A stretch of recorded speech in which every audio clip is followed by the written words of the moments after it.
لا إله إلا الله لا إله إلا الله لا إله إلا الله لا اعوذ باللہ من الشیطان الرجیم بسم اللہ الرحمن الرحیم۔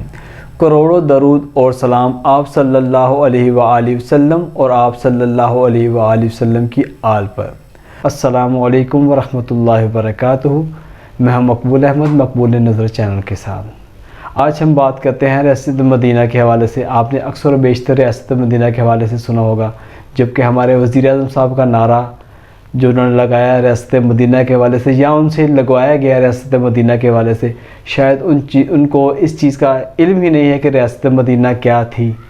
چار خلفاء راشدین کے شاندار ادوار کی مثال ہمارے سامنے ہے، مگر ہم آج بات کریں گے پانچویں خلیفہ حضرت عمر بن عبدالعزیز رضی اللہ عنہ کے شاندار دور کی۔ مختصر سا تعارف کروانا چاہوں گا۔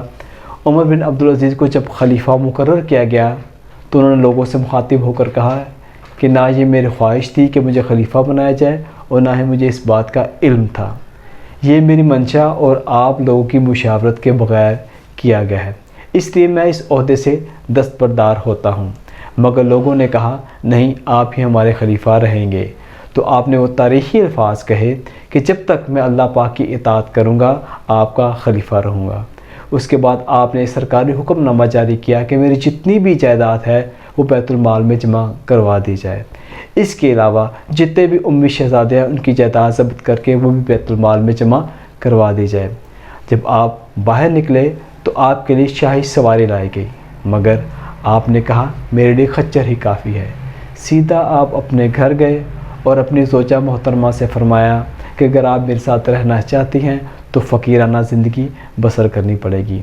وہ پاک باز بیوی جو خلفاء کے خاندان میں سے تھی، انہوں نے کہا کہ میں آپ کے ساتھ فقیرانہ زندگی بسر کرنے کو تیار ہوں۔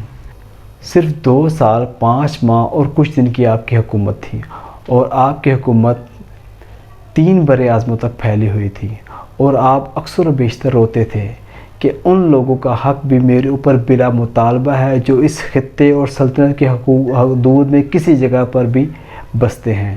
آپ کے دور حکومت میں ایسا عدل پھیلا کہ ایسے لگتا تھا کہ زمین اور آسمان کے درمیان ایک ترازو گاڑ دیا گیا ہے۔ جناب، ترازو گاڑ دیا گیا کا مطلب انصاف ہو گیا، مگر خان صاحب آپ کی حکومت نام تحریک انصاف، مگر انصاف دور دور تک کہیں نظر نہیں آیا۔ ہماری 1200 سے زیادہ ٹیچرز کو گرفتار کر کے لے گئے، ان کے چھوٹے چھوٹے بچے۔ کیا ریاست مدینہ میں استادوں کے ساتھ یہ سلوک ہوتا ہے؟ کیا ریاست مدینہ میں استادوں کے ساتھ یہ سلوک ہوتا ہے؟ یہ سوال اٹھایا ہے ایک استاد نے جس کی آنکھیں جو ہیں وہ آنسوؤں سے بھری ہوئی ہیں۔ 2 سال اور کچھ ماہ آپ کی حکومت کو بھی ہو چکے ہیں، معیشت کا بیڑا غرق، مہنگائی زوروں پر، بے روزگاری بڑھتی جا رہی ہے، عام آدمی کا برا حال ہے، بجلی کے بل کی سمجھ نہیں آ رہی، اب سردی آنے والی، گیس کی لوڈ شیڈنگ شروع ہو جائے گی۔ تو مجھے یہ بتائیں کہ آپ نے ریاست مدینہ والا کون سا کام کیا ہے؟ عمر بن عبدالعزیز رضی اللہ عنہ کے دور میں ایسا عدل پھیلتا ہے کہ ہر چیز ناپ تول میں پوری ہوتی ہے، کوئی زکوٰۃ دینے والا نہیں ہوتا۔